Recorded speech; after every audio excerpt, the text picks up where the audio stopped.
Bonjour à tous et bienvenue dans cette nouvelle émission Work 3.0. Alors aujourd'hui, nous avons le plaisir d'accueillir Laure Daudier, qui est spécialiste du slow entrepreneuriat.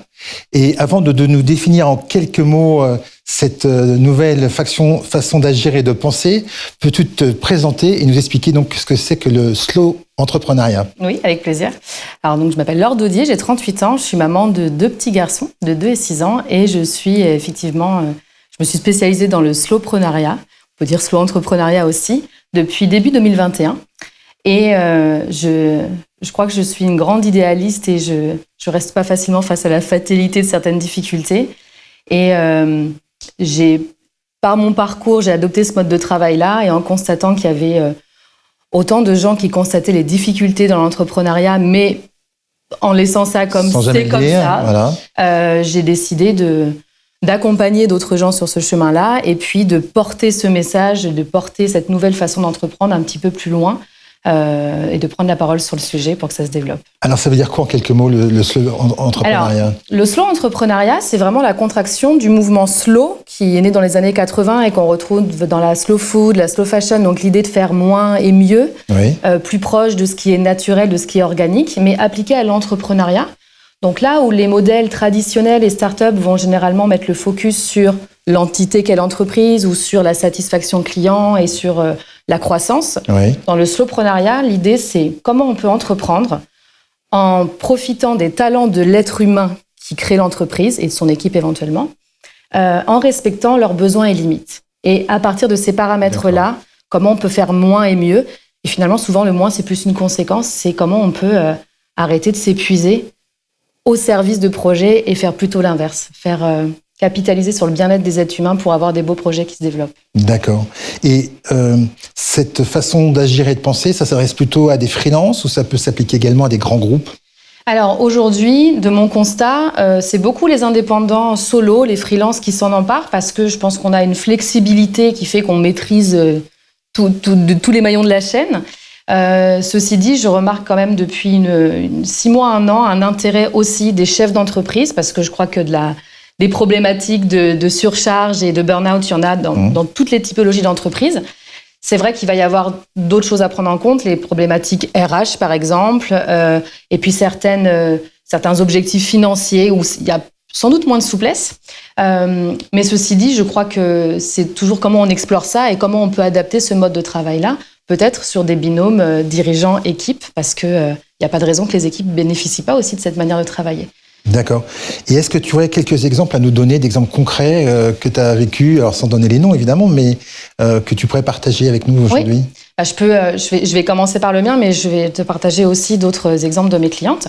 Moi, je suis quelqu'un, par exemple, ça ne me pas l'air comme ça, mais qui est assez introverti. C'est-à-dire que les interactions sociales, j'adore ça, mais ça va me drainer de l'énergie. Donc aujourd'hui, cette limite-là, j'ai décidé de la respecter. C'est pour ça que je vais faire des accompagnements, souvent de groupe, ou quand je vais en faire un individuel, c'est du one-shot. Je ne fais pas d'accompagnement suivi parce que ça me draine trop. Et je vais chercher des clients à qui ça convient. Un autre exemple, j'ai une cliente indépendante qui est naturopathe et en fait, elle faire des consultations comme beaucoup de naturopathes, en fait, ça ne lui convenait pas. Et elle, ce qu'elle veut, c'est alléger la charge mentale des gens qui ont des problématiques alimentaires importantes. Et elle est très douée pour créer des recettes. D'accord. Et elle a sorti, en partant de là, un abonnement où elle donne des recettes pour ça. Et elle n'était pas du tout à l'aise sur les réseaux sociaux. Donc, ce qu'elle a travaillé, c'est qu'est-ce que j'aime faire? Et moi, c'est parler. Et elle fait un challenge tous les mois et demi. Tous les soirs, elle cuisine en visio avec les gens. Elle a un taux de transformation de 98% là-dessus. Parce que elle part de quels sont mes talents, quelles sont mes limites, et on construit autour de ça. Il y a un terreau de créativité qui est formidable finalement dans cette vision-là. Donc le slow entrepreneuriat, c'est finalement accepter sans se culpabiliser qu'on ait des limites, et finalement ça fait un terreau fertile pour rebondir beaucoup plus efficacement, aussi bien qu'on soit entrepreneur, freelance ou dans un grand groupe. C'est ça, c'est finalement des contraintes, il y en a toujours, des contraintes dans lesquelles on va construire, et là les contraintes c'est quoi notre réalité, nos besoins, nos limites et nos talents, parce qu'il n'y a pas que du négatif. Bien sûr. Sur quoi on peut capitaliser et comment on peut exploiter sa zone de confort avant de vouloir en sortir tout le temps. D'accord. Alors, la question, c'est quels sont les défis que rencontrent souvent ceux qui veulent prendre ce train du slow entrepreneuriat? Quels sont les défis auxquels ils doivent faire face? Alors, les principaux défis, c'est lié aux croyances globales qu'il y a dans cet écosystème-là. c'est pas toujours simple pour les gens de ne pas culpabiliser, à vouloir finalement avoir plus de confort de travail et quand même avoir les revenus qu'ils veulent, voire avoir des revenus qui augmentent. Donc c'est souvent plus ces contraintes-là. Et puis c'est beaucoup de réapprentissage, de oser partir de ses talents. On n'est pas habitué aussi à identifier ses talents depuis qu'on est tout petit. On nous explique qu'il faut s'améliorer sur ses points faibles. Donc c'est souvent un chemin qui est long, et ça, je crois que ça peut faire peur.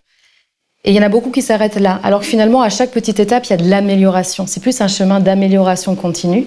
Et à partir du moment où les gens ont compris ça, là, ça se met en chemin. Mais c'est plus une question mindset qu'opérationnelle, finalement. Alors Laure, je voudrais que tu réagisses sur un peu des thèmes un peu provocants. Si je te dis le slow entrepreneuriat ralentit le succès. Alors, ce qui est assez rigolo, c'est que moi, j'accompagne des gens qui démarrent. Ils veulent démarrer directement comme ça. Et parce qu'on va directement à l'essentiel, souvent, ils arrivent à vivre de leur activité pendant la première année, là où il y a beaucoup de gens qui partent dans tous les sens et où c'est pas le cas.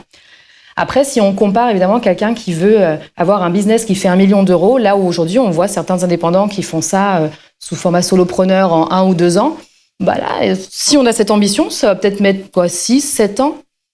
Mais c'est pas grave en soi parce qu'on a la qualité de vie. Donc oui, ça peut, mais c'est plus de l'ordre du choix individuel, un choix stratégique. Et puis, quand on se dirige dans cette voie-là, on n'a pas envie d'être dans l'hyper-vitesse finalement. Et si on capitalise sur ses talents, on va pas si lentement que ça. Très bien.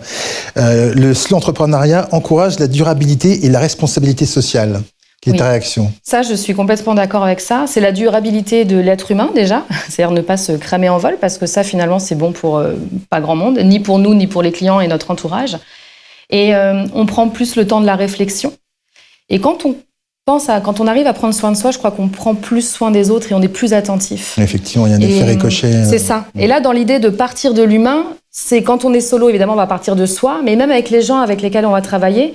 Je sais que mes partenaires, les gens avec qui je collabore, ça devient très important pour moi de respecter leurs limites aussi, qu'ils les expriment, et on construit à partir de là. Et ça fait des relations qui sont très honnêtes, en fait, sur lesquelles on se dit les choses et où tout le monde est respecté. On fait tomber les masques de la productivité à tout crin et on part sur des bases beaucoup plus saines. C'est très transparent, en fait. Voilà. Et je crois qu'aujourd'hui, ça fait du bien. Alors, est-ce que le slow entrepreneuriat favorise la créativité et l'innovation ? Ouais. Souvent, on dit que les contraintes, ça libère la créativité. Ouais. Et moi, je m'y suis mise un peu comme ça par instinct de survie, parce qu'entre la parentalité et le développement d'un business, je n'arrivais plus à suivre. Donc, j'ai décidé d'alléger ça et de me dire, OK, je peux travailler que tant de temps par semaine. On va chercher les solutions. Et quand on part de soi, et comme on est tous différents les uns des autres, finalement, on va faire des choses hyper différentes. La cliente dont j'ai parlé tout à l'heure, des naturopathes qui font des abonnements de recettes et qui vendent sur des lives, en fait, c'est hyper original. C'est pas instinctivement. Mais non, c'est pas la première chose. C'est à quoi on pense. C'est ça. Et donc, puisqu'on est tous singuliers et qu'on a tous nos différences, si on commence à entreprendre et à faire les choses à notre sauce, ça fait beaucoup plus de variété aussi. Et moi, je m'éclate à ça, sur les business models, sur les manières de communiquer, sur les manières de vendre, de collaborer. Il y a énormément de choses. Donc, pour les créatifs, en général, c'est un beau terrain de jeu. Alors, en parlant de créativité, est-ce que l'IA, l'intelligence artificielle, vient également se mettre dans cette veine du slow entrepreneuriat ? Ça dépend des gens. Il y en a, moi, je fais partie de ces gens qui l'utilisent aussi pour gagner du temps sur des tâches, par exemple, que je ne suis pas encore prête à déléguer, ou pour faire ce que je fais déjà bien, mais comme avoir une armée d'assistants qui va m'aider. Et à côté de ça, j'ai aussi des personnes qui ont beaucoup de mal avec ça, et je trouve qu'il faut le respecter. C'est-à-dire qu'à l'ère de l'IA, quand on se sent pas du tout en phase avec ça, comment on fait pour rester quand même dans le jeu ? Donc, la liberté de choix, je crois que c'est important. Et puis, il y a aussi plein de gens qui l'utilisent pour faire des tâches qui leur prennent du temps et se libérer du temps. Alors, je t'entends parler depuis tout à l'heure. Je te verrais bien comme porte-drapeau pour une fédération du slow entrepreneuriat. Est-ce que c'est un projet qui mûrit Est-ce que c'est dans l'air du temps ? Oui, complètement. Et ce que j'ai remarqué, c'est que finalement, on est très nombreux à travailler de cette manière-là, qu'on l'appelle ainsi ou pas. Mais on est un petit peu tous la personne bizarre de notre propre cercle à faire ça. Et là, j'ai commencé justement à fédérer un groupe on est 9 pour le moment, donc qui sont des gens avec qui j'avais déjà collaboré, pour voir comment est-ce qu'on peut avoir un impact plus globalement et fédérer justement toutes ces personnes qui travaillent déjà ainsi, qui savent accompagner aussi à cette manière de travailler, et qu'on ait plus de poids collectivement face à l'entrepreneuriat traditionnel et start-up qui sont très bien aussi, mais pour apporter une autre option. Et je crois que c'est des sujets à apporter médiatiquement, politiquement, pour qu'il y ait des choses qui bougent dans tout l'écosystème. Merci beaucoup, Laure Daudier, pour cette interview. Avec plaisir. Vous pouvez nous retrouver sur les réseaux sociaux et notamment sur YouTube, la chaîne YouTube de freelance.com. À bientôt.